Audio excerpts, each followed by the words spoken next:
Hola compañeros, muy buenos días. El día de hoy vamos a hablar de una creativa de la cual ya conocemos el nombre, pero vamos a profundizar en su vida personal, en su trabajo, en cómo influye en estas décadas en las que se desarrolla y cómo las décadas mismas influyen en su trabajo. Se trata de Elsa Schiaparelli. Y bueno, Eli nos va a dar una introducción a su vida y su biografía. Elsa Schiaparelli nace en Roma el 10 de septiembre de 1890 en el seno de una familia que estaba muy bien posicionada y tenía muchos vínculos tanto con la cultura como con la sociedad. Ella se gradúa de una de las mejores universidades de filosofía y letras y al acabar con su carrera ella crea un libro de poemas llamado Aretusa. Este libro se vuelve un escándalo en la alta sociedad porque pues obviamente Schiaparelli venía de una familia sumamente conservadora y fue como un insulto hacia su familia el que ella creara un libro pues así en esa época. Como castigo la mandan a un convento en el que pues se queda un buen rato. Bueno, Schiaparelli se desarrolla en diferentes etapas que tuvieron un impacto social e histórico muy grande, como en los años 20, en donde después de la Primera Guerra Mundial se instituyó la Sociedad de Naciones, que nació con el fin de evitar que un conflicto de esa magnitud se volviese a repetir, asfixiada en la crisis más grande que conoció en el siglo Alemania. Bueno, pues en Francia no era muy distinto, pues tenían tanto descontento social que se genera un descontento político permanente. Esta, como otras repercusiones de la Primera Guerra, hacen que Schiaparelli se exiliara a Nueva York con su esposo, el conde William de Wind, con quien tiene una hija menor, mejor conocida como Gogo. En este periodo, Elsa conoce a artistas como Marcel Duchamp y Alfred Stieglitz.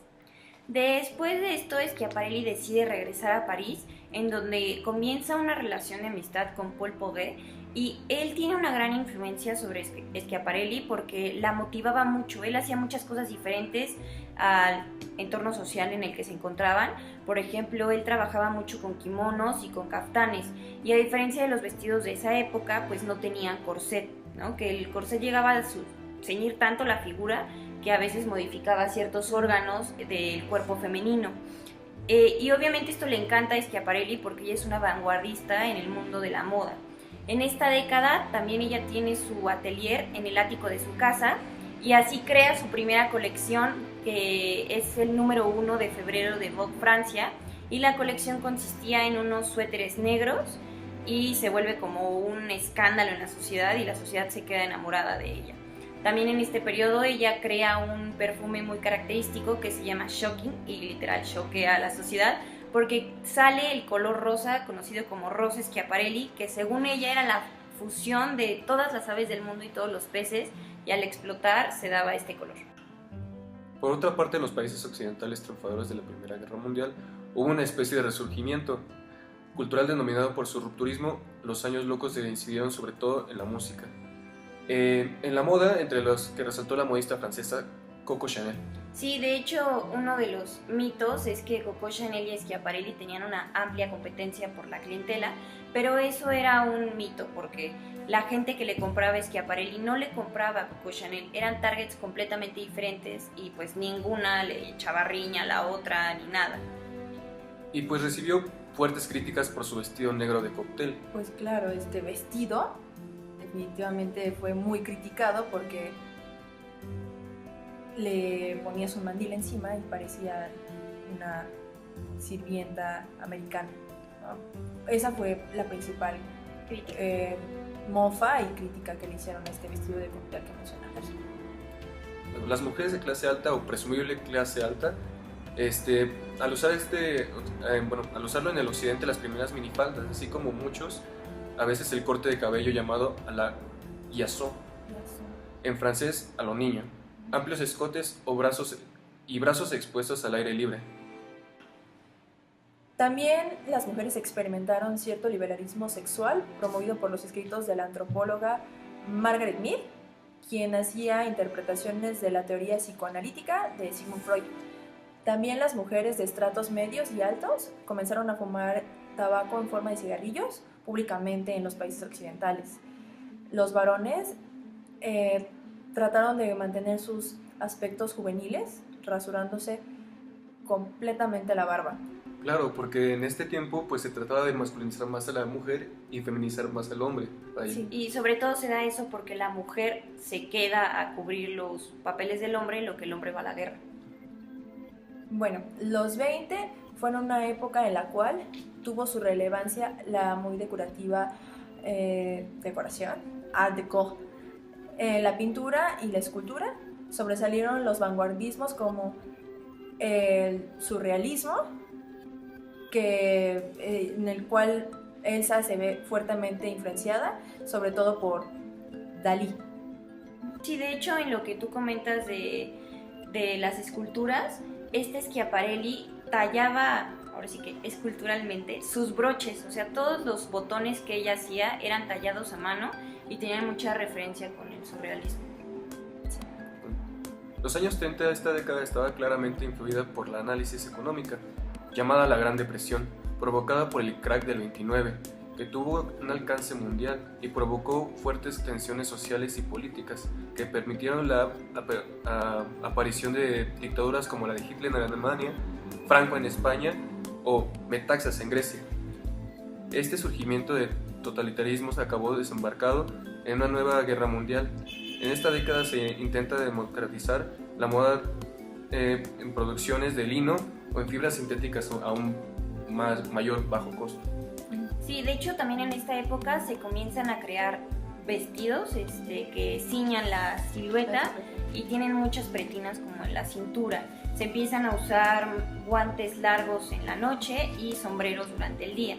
En esta década Schiaparelli inaugura su primera tienda oficial en París, la cual permanece abierta hasta el 54, cuando ella, a causa de los nuevos regímenes de la moda gracias a la guerra, ella dice, ¿saben qué? Yo no puedo más con su presión y los cambios y este movimiento cuadrado que ellos estaban implementando sobre sus diseños y su creatividad. Ella decide cerrarla y retirarse en el 54. Y bueno, en esta década también abrió otra tienda que se ubica en Londres. Y bueno, ella recibe muchísimas críticas porque era una sociedad sumamente conservadora y pues un poco cerrada en creatividad, porque ella le buscaba también dar buenas, ahora sí que la crítica era, y cito, le da buenas prendas a la gente obrera. Y era como, pues, ¿no? O sea, como que había mucha limitante en esa parte. Y otra de sus grandes críticas fue porque ella crea la primera falda pantalón para una tenista española llamada Lili Álvarez. Bueno, como se había comentado, Schiaparelli tenía una gran relación con los movimientos surrealistas. Sus diseños eran una transgresión de estas pautas tradicionales y sobre los roles de género, claro, así como la belleza, exagerando la naturaleza surrealista en sus prendas. Schiaparelli explora temas bastante en ese tiempo no tan aceptados, ¿no? Y juzgados. Claro, y ella utiliza esta imaginación salvaje mezclada con la precisión del Renacimiento en sus prendas. Eso lo hace totalmente diferente a lo que se estaba haciendo en ese entonces. Sí, de hecho sus creaciones estaban muy aferradas al arte, como lo comenta Jimena, y esto deleita y sorprende, pues transmitiendo un sentimiento que era como algo completamente diferente a que era solo consumo, me visto y pretendo ser esto. Ella generaba emociones de libertad y posibilidades durante tiempos difíciles. Ella también brindaba a una sociedad gris colores vibrantes, tejidos experimentales y exóticas decoraciones hechas a mano, que esto, como ya habíamos comentado, marca una diferencia rotunda en lo que se estaba acostumbrado a ver en esa época. Ella crea las icónicas piezas conocidas como el sombrero zapato, que la verdad es uno de mis favoritos, o sea, se me hace increíble ese fascine. Y también ella crea el vestido desgarrado. Esto lo crea con la ayuda de Salvador Dalí, con quien tiene una relación muy importante y crean muchas cosas juntos. Ella diseña en esta década también una línea de bolsos para la compañía americana Whiting & Davis. También crea el vestido de Mae West para la película Every Day is a Holiday. Incluso también crea este vestido, ¿no? De langosta. Langosta, con Dalí. Hay una prenda que a mí me encanta, donde tiene bordados los signos del zodiacales, exactamente. Y eso va muy arraigado a lo que tenemos como corriente surrealista. Estaban muy influenciados por el esoterismo, el tarot y los cuentos mágicos y estas situaciones oníricas de la vida. Los años 40, en donde la Segunda Guerra Mundial marcó como ningún otro acontecimiento este periodo y el siglo en general, al igual que en 1914, la guerra se extendió a diversos continentes, aunque este conflicto fue mucho más sangriento y modificó el mundo de una manera más radical. Sí, de hecho a la fecha creo que se siguen viendo las afectaciones por ese conflicto. Exactamente. Antes de la guerra hablamos de una Europa vanguardista de la primera mitad del siglo XIX, donde había surgido una gran cantidad de corrientes artísticas que buscaba renovar y transformar una visión de arte tradicional o arcaico. Y además había persistido a lo largo de muchos siglos. Sí, de hecho, como que en ese pedazo se rompen ciertas cosas y pasa a Estados Unidos casi que todo. Y bueno, la ocupación de París desde el 41 por los alemanes y la persecución nazi por el arte europea desmantela la infraestructura que había tenido este continente y las redes de contacto de estas vanguardias. Una vez terminada la guerra, el epicentro de la innovación artística pasa de ser la capital francesa a ser Estados Unidos, como ya lo habíamos comentado, y de hecho me da mucha curiosidad porque en el momento de la guerra, muchos de los más grandes vanguardistas, como por ejemplo Leonora Carrington, Remedios Varo y demás, también empiezan a migrar. O sea, todo el arte pasa de ser el centro de Europa a ser Estados Unidos y México. Claro. Como que no se animan tanto a bajar a otros lugares de Latinoamérica, pero sí se centra como en estos dos países. Después de la posguerra, se expresa la rudeza del conflicto en fotografías y documentales, y obviamente los artistas quedan demasiado impactados por el estrés de ese momento y los inspira también a crear ciertas cosas, como por ejemplo podemos ver esta pintura que me gusta mucho, que es de Picasso, que se llama Osario. Bueno, en esta década Schiaparelli se refugia en Estados Unidos. Aquí comienza un tour de lectura llamado Clothes on the Woman. Le otorgan el premio Neiman Marcus Fashion Award. En el 45 regresa a París a presentar una nueva colección con Hubert de Givenchy. Y Schiaparelli fue una de las primeras diseñadoras en introducir la música y el arte en las pasarelas y es el resultado de sistemas que conocemos actualmente.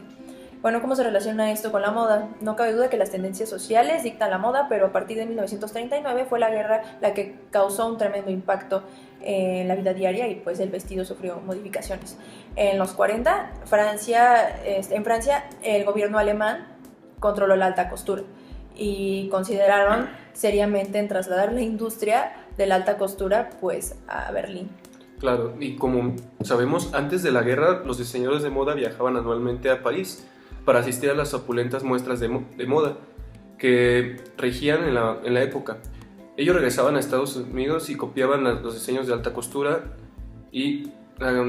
parisina. Sin embargo, al estallar la guerra de Europa, el bloqueo impedía realizar estos viajes anuales, obligando a las industrias estadounidenses a concentrarse en la moda deportiva.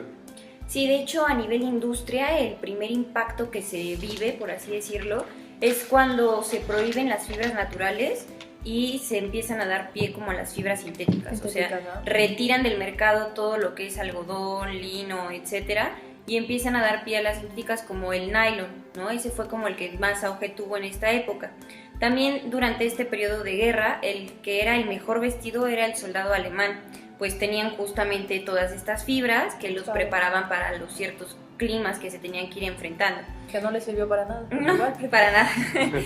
Bueno, y como los hombres iban a la guerra, las mujeres eran las que se encargaban del comercio y de todo como los temas más importantes en sus propios países.